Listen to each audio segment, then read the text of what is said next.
I think knowing certain events like this have happened in the past, where there's a heightened reaction from government officials, the Prime Minister, the media, as a Muslim, you think, who did this?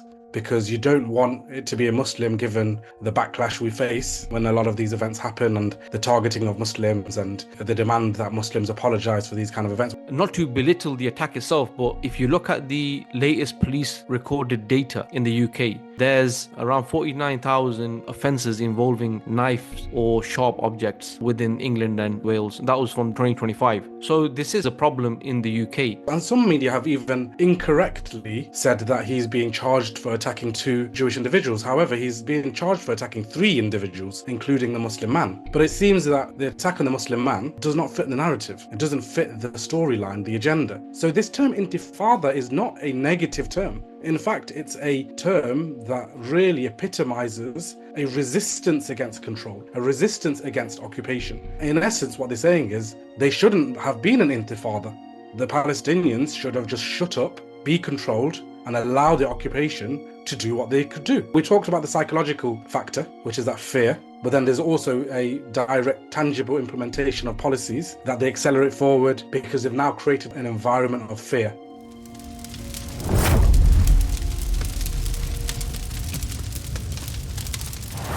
Assalamu alaikum wa rahmatullahi wa barakatuhu. You're listening to the Muslim Podcaster. I'm your host Majid, and today I'm joined by brother JK. Assalamu alaikum, bro, and welcome to the show. Wa alaikum assalam. Thanks for having me, bro. Yeah, bro, a pleasure as always. How are you? How are things? Alhamdulillah, yeah, good. Got a bit of a cough, so if I get into a bit of a coughing fit, just I'll go on mute for a bit. But alhamdulillah, all good, all good. Can't complain. How about you? Yeah, alhamdulillah, bro. All good. May Allah grant you shifa. I hope our listeners and I people watching will excuse any coughs, but it is what it is. Jazakallah khair, even though you got a bit of a cough coming on the show, no problem, no your problem. views and your opinions will be greatly appreciated, inshallah. So listen, let's get into the topic. So as we know, and for people who don't, on the 29th of April, there was a knife attack in Golders Green here in the UK. That's in London, right? Now, incidents like this are always serious, like knife crime. It is a big issue in the UK. But what made this one stand out wasn't just what happened.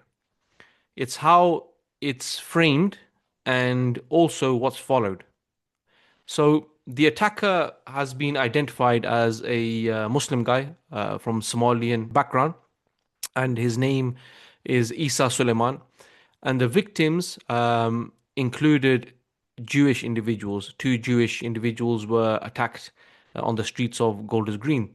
Now, very quickly, as happens quite a lot in these type of attacks, it was labeled a terrorist attack, and with a strong focus on antisemitism and the safety of the Jewish community.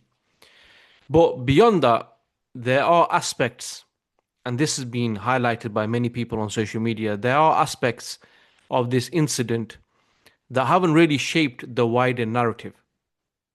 And at the same time, we're now seeing how this is feeding into a broader conversation around pro-Palestinian protests, language, and even the terms like intifada and globalizing the intifada.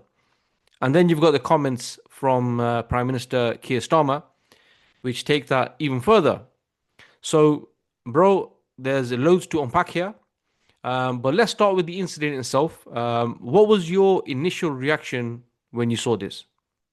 Yeah, I mean, initially, Golders Green, I've been there a few times, to be honest, because my in-laws live in Enfield, and a place called I won't give too much detail, obviously, but in Enfield. But Golders Green is not too far, so you have Enfield, then you have like a place called Wood Green, and then you've got Golders Green, which are quite close by, so 20-minute drive from my in-law. So initially, when I saw something happen there, I thought, SubhanAllah, what's happened? Obviously, the media caught on quite quickly, and I know the area is a Jewish, predominantly Jewish community. However, they live among Muslims as well. It's not entirely. It's a bit like you find in certain Muslim areas. You have a mix as well. It's not purely from one, but they do make up the majority there. So they live among each other. It's not known to be an area that has much animosity. But yeah, if you would people would know that it's an area where predominantly Jews live, British Jews live. But yeah, going on to your point about what I initially thought, I think knowing certain events like this have happened in the past, where there's a heightened reaction from government officials, the Prime Minister, the media. You often, obviously, as a Muslim, you think first who did this, because you don't want it to be a Muslim given the backlash we face when a lot of these events happen, and the targeting of Muslims, and the demand that Muslims apologize for these kind of events. We've had many of these. I don't need to go into any of the examples really. So there's that kind of initial reaction. I'm sure you would have had that reaction as well. And then I'd really start questioning, okay, so what actually did happen? And is the reaction proportionate? So, and you want to look, to do that, you need to look into the facts. You need to look into exactly what happened. And we know, as you kind of alluded to, that whilst this man Isa Suleiman, he uh, he carried out these attacks and you can see it on CCTV. He also, before he attacked the two Jewish individuals, he attacked a Muslim man by the name of Hussein, I want to say, Ismail Hussein. And it's very interesting that this has not been covered by the media. And a lot of the mainstream media have just highlighted the attack on the Jewish individuals. And some media have even incorrectly said that he's being charged for attacking two Jewish individuals. However, he's being charged for attacking three individuals, including the Muslim man. But it seems that the attack on the Muslim man does not fit the narrative. It doesn't fit the storyline, the agenda. So this has been deliberately left out. You even have the Met Police, who should be, really reporting the facts, and they should know what the charge sheet says. The charge sheet says specifically there are he's been charged on attacking three individuals and suspected attempted murder of three individuals. Yet the media and even the Metropolitan Police and the reaction has just ignored this. So again, you start to question, what is the motive behind this kind of reporting and this reaction? And then what you saw happen immediately after, a Cobra meeting was called, government reaction, like a very, very heightened reaction.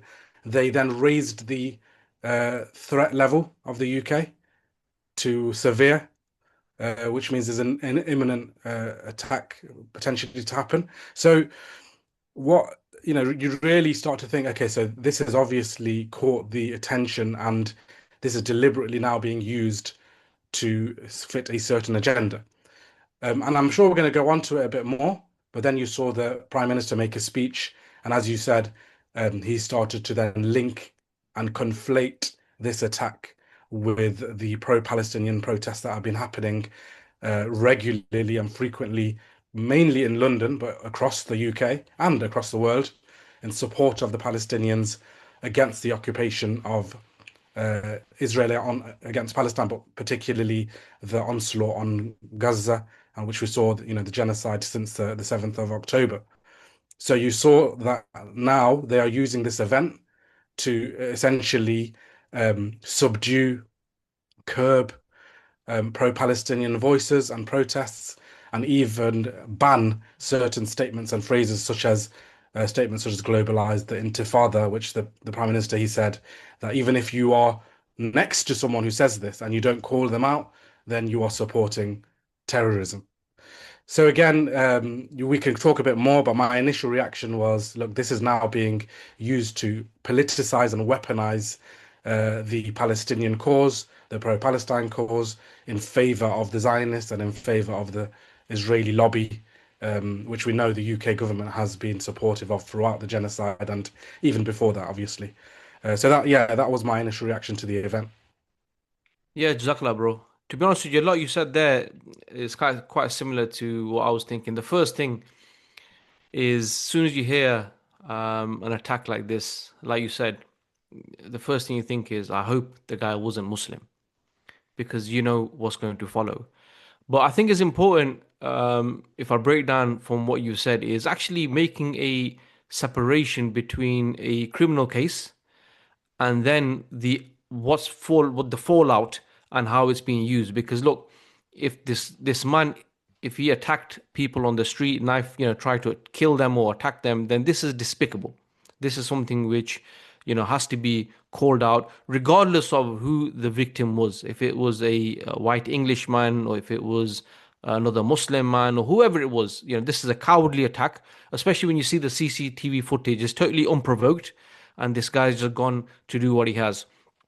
However, not to belittle the attack itself, but in reality, if you look at the latest police recorded data in the UK, there's 49,000, around 49,000 offences involving knives or sharp objects within England and Wales. That was from 2025, right? So this is something which is a problem in the UK. However, like you said, with this incident, it's being used in a way where it's broader than just this attack itself. I mean, the fact that he did attack a Muslim guy before, that kind of destroyed some of their narrative. So the best way, they thought, okay, let's just not report it, right? Or make it something which is in the small print. But loads of people on social media, and I would say probably more non-Muslims I've seen on social media, calling this out, saying, wait a minute, this is meant to be an anti-Semitic attack, but his first victim was a Muslim man. Convenient that you've, not really given this information. And then on top of that, to call it a terrorist attack, right, straight away, is rather odd. Reason why is, it's all about intention, right? Terrorism, what differentiates an attack which could be a gang-related knife attack or a terrorist attack, is why the person did it. Have they got that information? Do they know for sure? What we do know is they said this guy's got severe mental problems, right? And in all honesty, the way he behaved is someone that's not sane, who just attacked citizens, innocent people that he didn't even know, other than the Muslim guy, and it just attacked him. A sane person, a normal person, doesn't do this. So obviously the guy had some issues. What are those problems? Are they linked to his religion? Or are they linked to, council tax being too high? Who knows, right? But again, they labeled it. So I think you're right. First of all, there's two events here. One is the actual event itself, the stabbing, and then the fallout. The stabbing itself, to be honest with you, is something which is a bit straightforward. It happened. We know the facts. Obviously, the media is using them to push a certain narrative, and I think most people have caught on to that. In terms of the fallout, and I think this is, more interesting in terms of what we want to be speaking about, is how this is now being used to push a certain narrative and to curb people's freedoms and what they can call against and what language they can use. So what was interesting is the speech by Keir Starmer, like you mentioned, and he said quite a few things. But the one I want to highlight first, and we can maybe go into some of the other stuff as well, is when he said, if you stand alongside people who say globalize the Intifada, you are calling for terrorism against Jews. People use that phrase, should be prosecuted. So basically what he's saying is, to use that phrase, globalize the Intifada, this is something which is a criminal offense, right? And I think I want to discuss this further. So just to get your views on that term, Intifada, and basically what are your thoughts on the fact that this is now being linked to terrorism, is being linked to hatred towards Jews, and it can lead to someone being imprisoned. Yeah. No, I think that is the crux of the discussion, to be honest, because that's the fallout and how they've used this event and some of the previous events that have happened as well, right? The event that happened with the ambulances, arson attacks, and what happened in Manchester and Yom Kippur and all of that, all linked to this agenda of conflating these attacks, claiming them to be anti-Semitic, with the Palestinian protests, at which you will have many slogans, but obviously they're targeting. They've previously targeted slogans such as "From the river to the sea," as we know, and banned this. But now they're targeting, even saying "globalize the Intifada," and it's interesting because I was watching a interview between. I'm not sure whether it was Sky. I'm not sure, but the woman reporter talking to someone, and even I'm not sure if they listened to themselves because they basically she linked her evidence or her kind of main point of justification as to why the Prime Minister is linking this attack to the protests is that, but look, these attacks have happened, and at the same time, these protests are happening regularly in London and in the main cities. Therefore, they're linked. And it's like, well, lots of things happen at the same time. That doesn't necessarily mean there's a causal impact or effect in the sense that because of one, something else happens. That's such lazy analysis, if you want to call it analysis, that you think, are they even hearing themselves? In fact, the cause that I would put it down to even further, because as you said, any attack on any innocent individual is atrocious. We don't want to see that. And actually, rather than people weaponizing this, they should be, as a government, be targeting the actual problem of knife crime, right? We don't need to go into this as a topic, but actually, by politicizing and weaponizing it, you're actually taking away from the actual problem of if this is happening and someone like this was not, although he had a history of this and he attacked a policeman and a police dog, he was referred to prevent, yet nothing happened. Then isn't that the more the more of an issue there? Anyway, that's to do with the individual. So I would say that the main reason these things are happening is because of the Gaza genocide, that may have caused this kind of, wrongly, this view against Jews, and to attack them, obviously, which is totally wrong. But anyway, that would be more of a evidence point. But going to your question about the term globalize the Intifada, I had a look into this, and we know what this term means, obviously. Intifada, from a linguistic sense, means to kind of shake off, to remove, but also means to kind of rise up and for there to be kind of an uprising or a resistance against control, or as you see in Palestine, the control of the Zionist entity, the occupation. So this term intifada became more prominent with the first and second intifada that happened in Palestine, one in 1987, which was a response to some of the policies of the Israelis, and it kind of leaked out into the West Bank, and there was a initially just a protest, non-violent, rising up of the Palestinians to say, look, because this was kind of a few years, 10 years or so after the 1967 agreement, as we know. So there was a reaction, as you'd expect from an occupying people, that we're not going to accept this from the occupiers. We're going to rise up. We're not going to just remain silent and be controlled. So this was the first intifada. And then the second intifada you had in around the 2000s, 2003, I think, that kind of time, where again, this was called actually the Al-Aqsa Intifada, where you had a reaction to when Shiran went to Al-Aqsa and with guards. And interestingly, this is now happening so regularly that you think, where's the same? But then when it happened, it was a big thing, and the Palestinians reacted, and there was a second intifada, a rise up, a shake off, a demand that we are not going to be controlled. So this term intifada is not a negative term.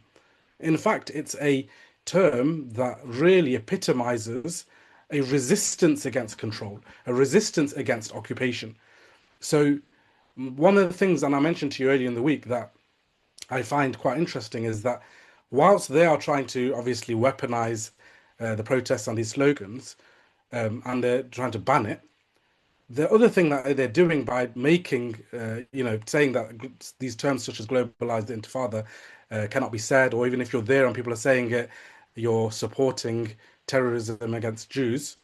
The other thing that it does is that it essentially makes the term or the phrase globalize the Intifada some sort of negative thing that happened. Like the Intifadas were negative and by and large terrorism and extremism. So in essence, what they're saying is they shouldn't have been an Intifada. The Palestinians should have just shut up, be controlled, and allow the occupation to do what they could do, which is what they've always said. I don't view Intifada in a negative way. I view it as legitimate resistance by a people who are being occupied and controlled. So, do you see what I'm saying? There's a Yeah. psychological um, effect of saying this because what you're saying is that resistance is wrong, Intifada is wrong, uprising is wrong, standing up against injustice is wrong. Whereas we know these are all noble characteristics that not only Muslims are doing, but even non-Muslims you see, because many of the protesters that go to these marches are non-Muslims. Not only non-Muslims, many of them are Jews. So even this narrative that they're trying to push that Jews feel threatened by these protests, Jews can't leave their homes when these protests are happening. Whereas I've seen videos of Jewish people on these protests feeling safe to say what they need to say, supporting the Palestinian cause, calling out the Israeli aggression. So again, it really highlights how there is a conflation of these two things that are happening. There is an agenda to weaponize these kind of events so that they can push forward their policies against, fair protests and voice of pro-Palestinian voices against the injustice that is happening in Palestine since their birth in 1948. But obviously, we've seen it heightened since October the 7th and obviously the Gaza genocide. Yeah, subhanAllah, bro. That's really interesting, to be honest with you, that angle. Because when Keir Starmer mentions globalize the Intifada, there's two things. First of all, his understanding of what Intifada means is incorrect. I would say it's a lie, right? I wouldn't say he's mistaken. It's a lie because he is saying Intifada means terrorism against Jews, means targeting Jews. So I'm talking about from a point of view of what Intifada is, right? As in even from a if you, even from a linguistic point of view, it doesn't mean that, right? And to globalize the Intifada doesn't mean now they're attacking Jews in Palestine. Now you need to start attacking Jews elsewhere. This is totally incorrect. And from a linguistic point of view, you explained it very well, mashallah. And to be honest with you, you can say like the uh, the Warsaw Ghetto uprising was an Intifada, right? Because from a linguistic point of view, that's exactly what it means. It means rising up against control, against occupation, and the Jews of Warsaw, they rose against the Nazis, right? You can call that Intifada. It doesn't mean globalized Intifada would mean you need to find Germans and kill them wherever you find them. It doesn't mean that. And the second bit, which is I think far more interesting, is the angle you said, because if now you're making Intifada itself inherently wrong, then that means that when the Palestinians rose against the oppression that they were, being subdued under, right, the apartheid system, all the arrests, the killings, all of this, the desecration of Masjid al-Aqsa, that itself was wrong. So if intifada inherently is wrong, then globalizing it would be also inherently wrong. And this is completely false on both of those counts. A, in terms of what intifada means, Mhm. and in terms of what the intifada actually was, and you could argue still is. Yeah. So this is not something which can be misunderstood. Here you have people who have advisors. They know exactly what they're saying, and that's why if you can now um, criminalize language, I think what they're hoping, which hasn't happened in almost like 3 years, is okay. We need to stop these protests. rather than actually looking at the problem itself of people being genocided. Yeah. They don't want to solve that. Okay, how can we stop these people from protesting? Right? Okay, well, because we believe in freedoms, it is their freedom of choice to come out and say what they want and Yeah. whatever. Okay, maybe now we can criminalize the terminology so that this can hopefully either allow them to, well, not allow them to say certain things, or will dampen the mood and eventually lead to these protests coming to a stop. Yeah, and just to add to that, I think because I've been putting some stuff on my Instagram story related to this, and a non-Muslim colleague of mine like replied to one of my stories, or just messaged saying, the bit around the third person being a or the first victim being a Muslim, like she was like, I've never didn't even realize that because they've hidden it so well in the mainstream, right? And I assume her news feed isn't, she probably is more normally sees more of the mainstream. So anyway, I was explaining it, and it was interesting because her reaction was, in fact, in essence, even though we disagree with all of this, it does create this kind of psychological fear that if I now go on a protest, that I am now, even though they won't say this, I am now being wrapped around and fully, if I'm with them, with the protesters, that they are claiming that among them are incorrectly claiming that among them are those who are anti-Semitic and hate Jews and terrorists, essentially. That she was saying that in essence it will make me feel like I am also part of. And I said that's exactly what they're trying to do. For me, there's two things that are happening. One is the psychological impact of saying stuff like this, as we've already mentioned, that giving a negative connotation to terms like intifada, resistance, but also the that psychological fear within people that if I am now on these protests, I am going to be labeled a terrorist. And alhamdulillah, the good thing is that many still see past this, that so what? If they view me like that, we know who the government is. I can, we've seen many who are the ones who've been arrested for supporting Palestine action. Middle-aged white men and women being dragged away and by police. And it's really sad to see because they're weak and fragile, but they're being treated in this way. But what is refreshing to see is they don't care. They don't care that even they're being labeled as terrorist sympathizers or supporters because they know that this claim itself is wrong. Subhanallah. But it's a good point you make. And I think just to reiterate the point you made as well, I think it's really important to highlight is to say globalize the Intifada, as you said, but I'm just trying to reiterate it, that it doesn't mean that we therefore do what the Palestinians are doing there, here. That's not what that means. What it means is that the support for the Palestinians, the resistance against a system of Zionism, of enabling of a genocide, is that what we are globalizing. That there's a resistance against the Zionist system, against this Epstein system.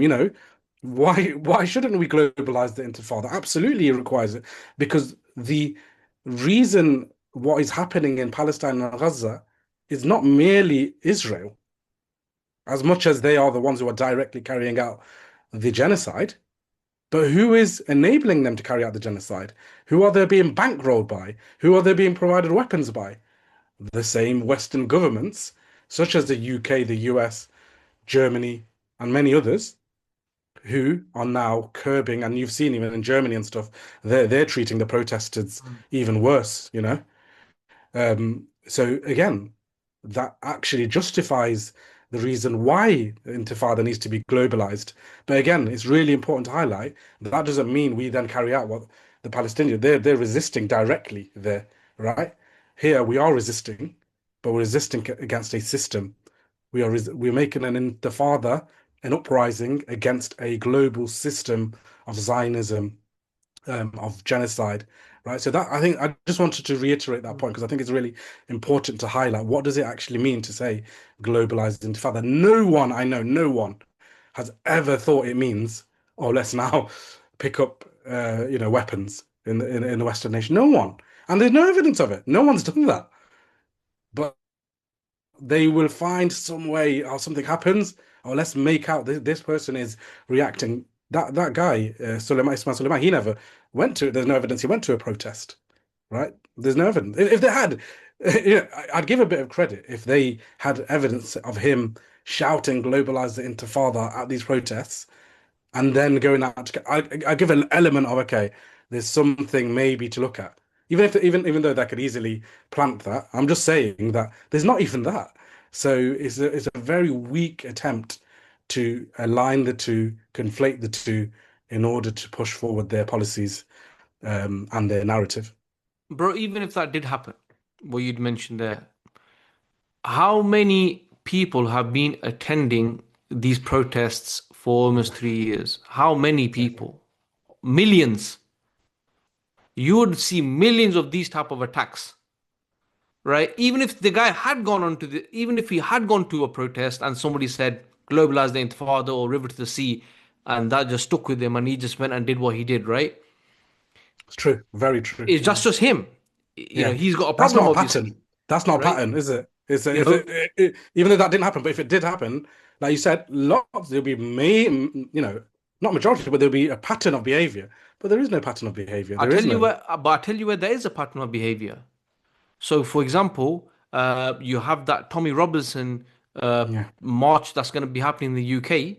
yeah, the You hate have march. seen Yeah. you a hate march. You have seen data where people have done things based on attending these type of events and have the affiliation and follow people like Tommy Robinson.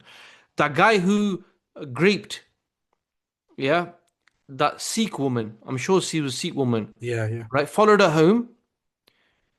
She, subhanallah, when you think about it, she must have been totally terrified, man. But this guy, the stuff that he was saying to her, because he thought she was Muslim, right? And the stuff, I can't really repeat it, but the stuff he said, No. vile stuff, right? This guy is a product of this hate where you've got a normal random guy who is going on a bus, sees this woman he thinks is Muslim, makes a plan in his head, follows her home, does what he has to do because of the ideas he carries. Now, obviously, it could well be that this Omar Suleiman guy, he did it because of the hatred for Jews, or he did it It's because of Palestine, whatever. Ismail It's Soma. Isa Suleiman. Is it Ismail? No, it's Isa. Isa, I'm sorry, sure Isa it is. Soma. Anyway, Not Mr. Ahmad Suleiman, Salama. Mr. Suleiman, right? Whoever, yeah, no, Yeah, yeah, Mr. Suleiman, right? There could be that it could be that there's that information when it comes out later, but at this moment in time, you don't know that. yeah, good But point. now these Mm, marches, these hate marches, and it's not like they don't have evidence. If you listen and watch the last one, the stuff they said, yeah. right, in public to thousands of people, where there were kids, where there were the next generation, right, that people are going to grow, and kids where ideas are being, kind of like established in their Mm, minds, they attended this stuff, right? And they're going to do it, they're allowed to do it again. But when it comes down now to the issue of the pro-Palestine marches, they're now talking about, okay, should we have them? Should we yeah, have a moratorium? Even on the same day, there was a proposed march for commemorating the Nakba, and yeah. that's been cancelled. That's not been allowed by the Met, and so on. So, so you're right in terms of these linkages they're making. This is exaggerated, but what it shows, JK, it shows, I would say failure in leadership in terms of actually addressing the issues, but it's not a failure in leadership. This No. leadership is doing what they are designed to do, and that support the Zionist element, right? Mm, And rather than dealing with the issue where you've got people who are being genocided against, what's happening in West Bank right now is mad. The videos that are coming out where these settlers are running riot in West Bank, yeah, subhanallah. right? None of this is being made an issue. And in fact, I think you already mentioned it, but I want to hone in on it. If this guy did do this attack because of Palestine and whatever, obviously it's totally misguided. You can't link the two things, right?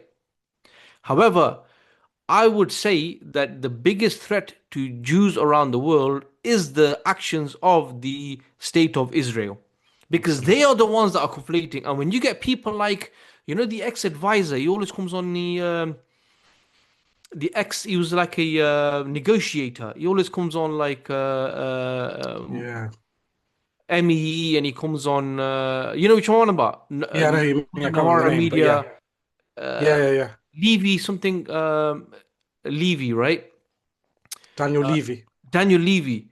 He's saying this. He's saying the problem is that they are conflating the idea of being Jewish, and the state of Israel. So if there is someone Mm, who is a bit crazy, right, and they see the actions here and they think, all right, okay, cool, let's go and attack this person because he's Jewish. Obviously, he's totally wrong in doing that. mm, However, who's making that link? exactly.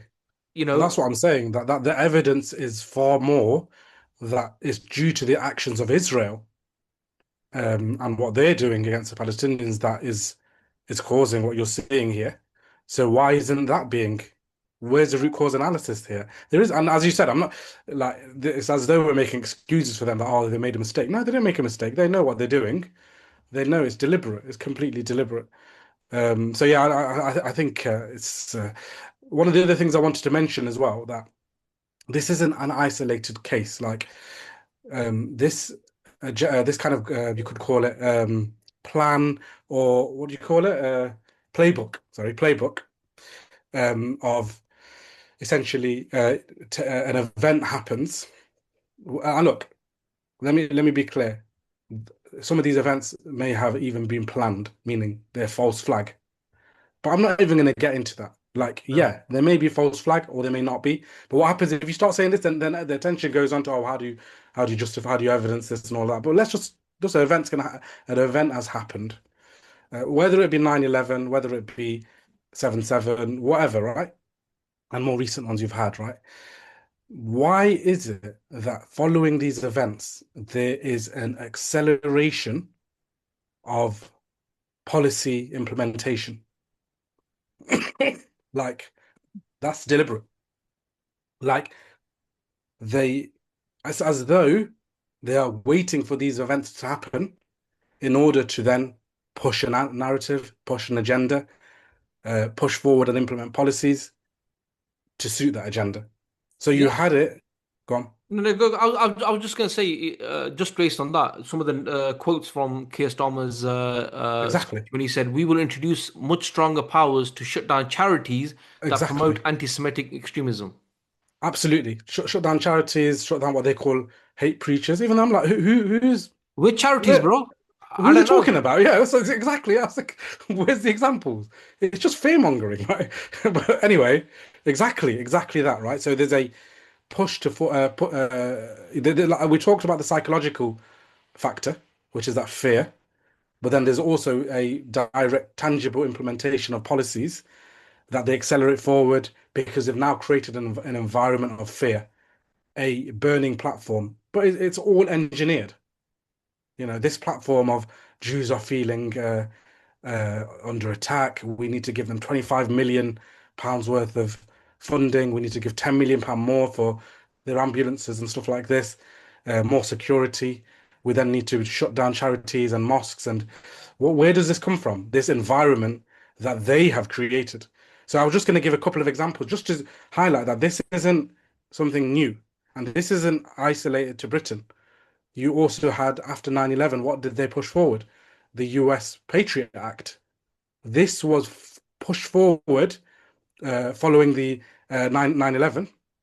And what did it do? Expanded surveillance, allowing wiretaps, business record access, things that wouldn't be allowed in a free liberal society, but they've created the environment.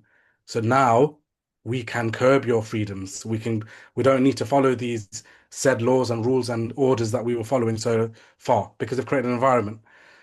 Broadened terrorism definitions. So now terrorism wasn't only about violent terrorism, it was now ideological.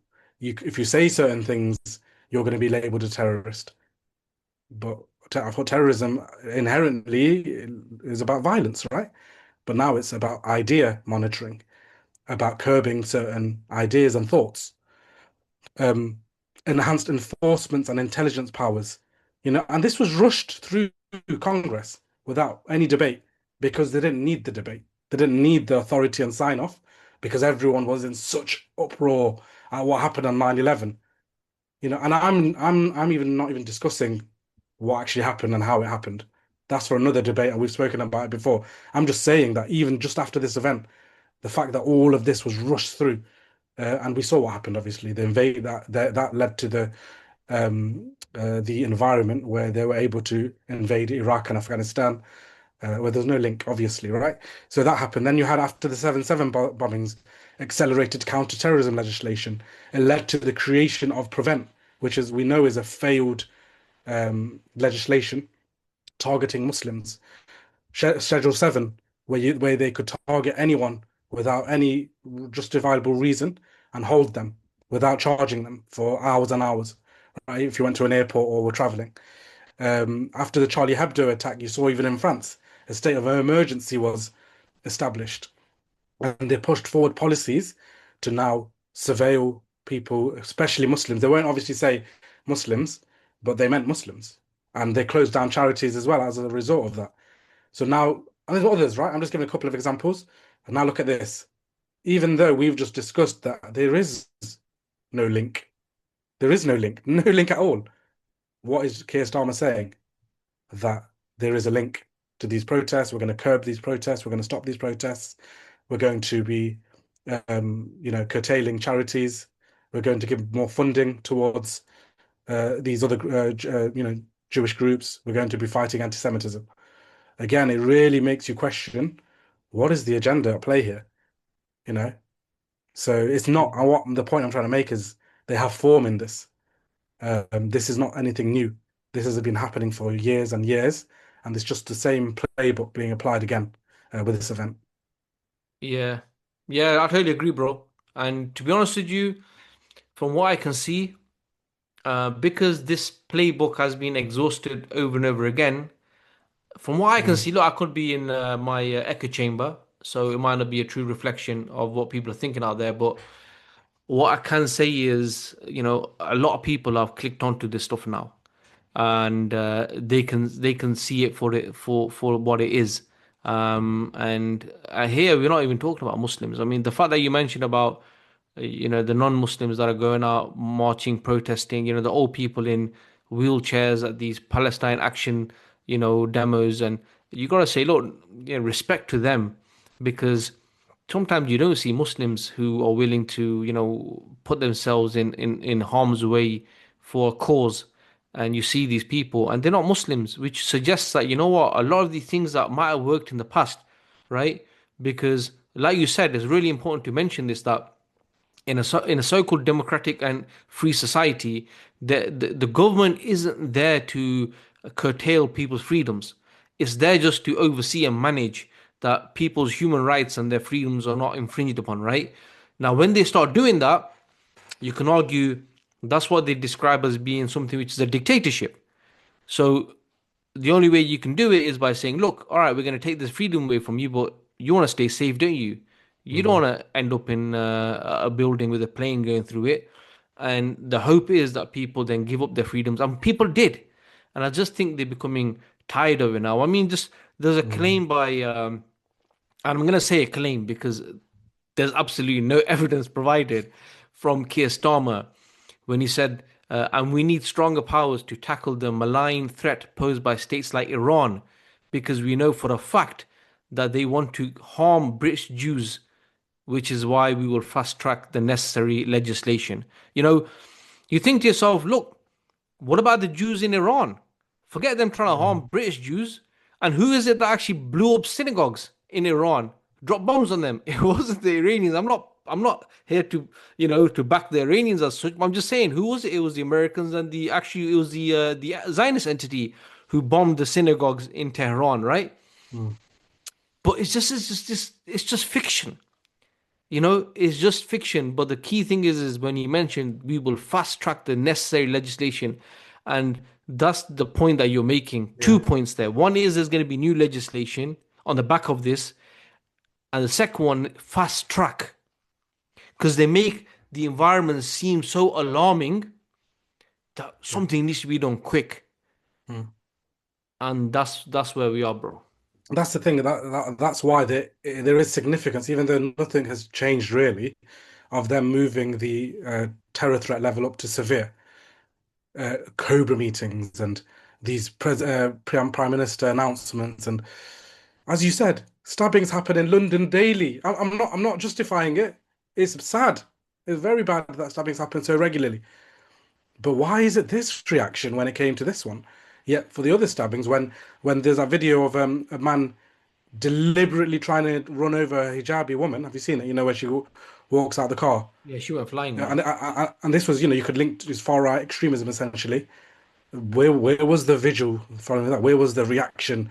Cobra meetings, the prime minister announcement. You know, no, there wasn't because it doesn't fit their agenda. So as you said, sometimes you heard it, they say you hear it from the horse's mouth. You can hear it from the horse's mouth.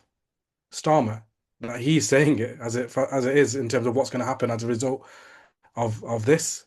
And it's something that we need to wake up. But I do agree with you that with social media, with some of these platforms that are alternative news, pushing alternative news, um, I don't know. Again, I'd like to also think that many people, especially the younger generation, who don't listen to the mainstream kind of traditional media, they are waking up to the reality of it, and recognizing that look, actually, we're not the good guys here. The government, we shouldn't just believe what the government tell us. In fact, there is a counter narrative or story that needs to be heard.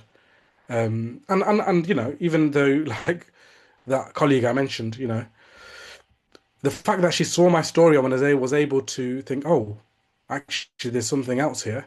That in itself proves, isn't it, that we do need to keep raising these things, even though there is a bit of an echo chamber. You probably most people who see the things we share, even this podcast, will be those who agree with us. But there will be, the collective effort is there. If many people say it, that Chris Kunzler person he's been saying quite a lot, which is a brilliant, really good advocate for Palestine. He's even been talking about the sheer kind of he's talking about how absolutely crazy it is that this is happening in the UK.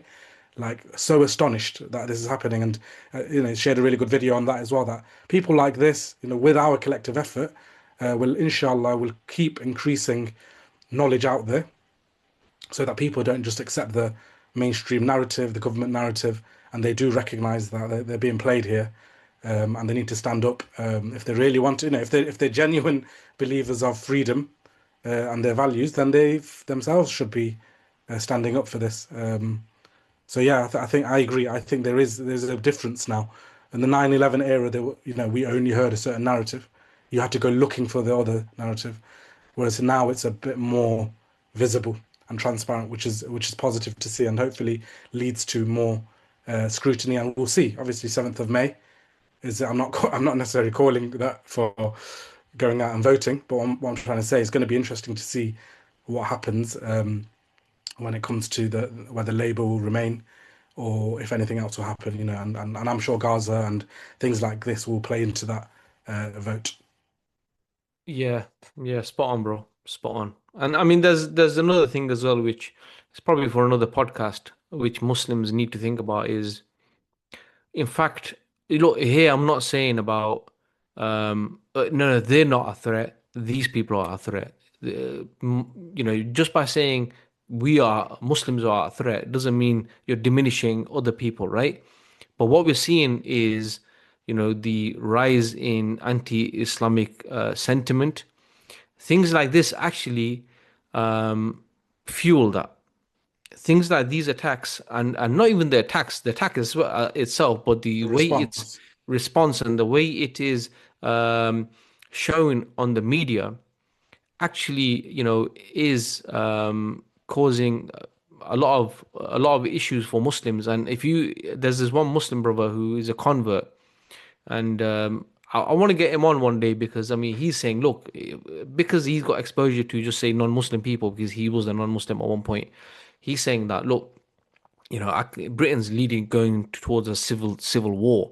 Now that could be just exaggerated, but what he's saying is, look, what you Muslims don't understand is that the feeling amongst normal people now, normal people, is getting uh, more anti-Islamic, anti-Muslim by the day, whether it's to do with the boats, whether it's to do with these type of attacks. So I think it's an important moment and something which we need to reflect about.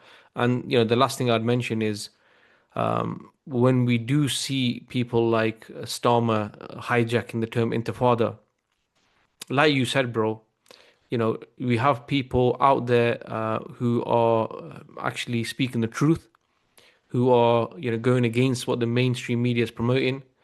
But every Muslim has a responsibility because, like I mentioned in a video I recorded for TikTok and YouTube, a short, that if you allow them to define your terms, then the argument is lost already, right? So if they are now uh, misrepresenting terms like intifada today, tomorrow what's next? And Muslims, I think, so a lot of us are kind of sleepwalking through life at the moment, and things are changing around us, and it may happen that you live in a predominantly Muslim area, or you live in an area where there's a lot of immigrants and stuff like this. You might not feel it much, but there's Muslims out there who live in areas where, it's not like that. And for them, it gets to a stage where them going to work is a bit of a mission, and there's anxiety about whether they're going to be attacked, or whether you know a lot of us don't experience that, but many people, it's a growing feeling amongst Muslims now, so we all have a responsibility to do our bit. But bro, jazakallah khair, man. Any final thoughts before we bring the podcast to a close? No, but I don't. I mean, the final point I had was very similar to yours, so I don't want to risk repeating what you're saying. But I think it's a really important point about language and making sure we don't fall for them defining our terms. So like even there's terms such as like Islamist and even jihad that are the ones that we've heard in the past where now these have like negative connotations. I mean, Islamist is interesting because no one is an Islamist in the sense that we're Muslim, and we follow Islam. What is an Islamist? So they bring up these terms, and I think, as you said, it's important that we remain firm and confident in our identity and don't let them shape us and shape our terms. Today they're banning Intifada, tomorrow they ban resistance because it's so closely linked. They've already, in a way, banned it. Anything resistance, it's prescribed now. You can't resist, you know. So it's really important that, yeah, obviously we need to stay within the law. I'm not calling for, because that's just silly not to, even though I don't agree with some of the legislation around who they've prescribed and who they haven't, right? But we need to be wise. But at the same time, there's a balance that we also should be firm upon what we believe. Don't let that psychological warfare that's happening in that terms of that fear that they're trying to create, that fear mongering they're doing, don't allow that to impact, especially us Muslims, because we are at the crux of it, right? We need to continue to be strong, show that we can defeat them intellectually, and be clever about it. And look, we will have the support of Allah, of course, first and foremost, but we will then have the support of Muslims. We will have the support of, good non-Muslims who understand what's happening, who are supporting the Muslims actually. So I think it is really important, as you said. I think that is a key point that we should recognize that. Don't let them define who we are and our terms. We will continue to stand for justice because as Muslims, that's what Allah has obliged us to do. SubhanAllah, bro. SubhanAllah. Food for thought. Loads to think about, loads to reflect Mm. upon, our roles and responsibilities and what we can do. So, bro, Jazakallah khair for joining me on this Wafiq. podcast. I really appreciated it, and it was an important topic that we needed to speak about. And I hope Mm. people can benefit from this episode. And to everyone listening and watching, if you do, then please share this with your family and friends and support the channel. And also drop us a comment. Let us know what your experiences have been like. What were your initial thoughts when you heard about this? Was it, oh no, not again? Um, and was it people feeling anxious and anxiety, and because it happens when you hear stuff like this, you start getting the butterflies, and you know Mm. because you're like, it's just going to get worse because you know what follows: legislation, hate attacks. Like you said, bro, it's becoming a playbook and it's becoming something which is like a old broken record, as they say. But once again, bro, jazakallah khair. And for everyone listening and watching, until the next one, assalamu alaikum wa rahmatullahi wa barakatuhu.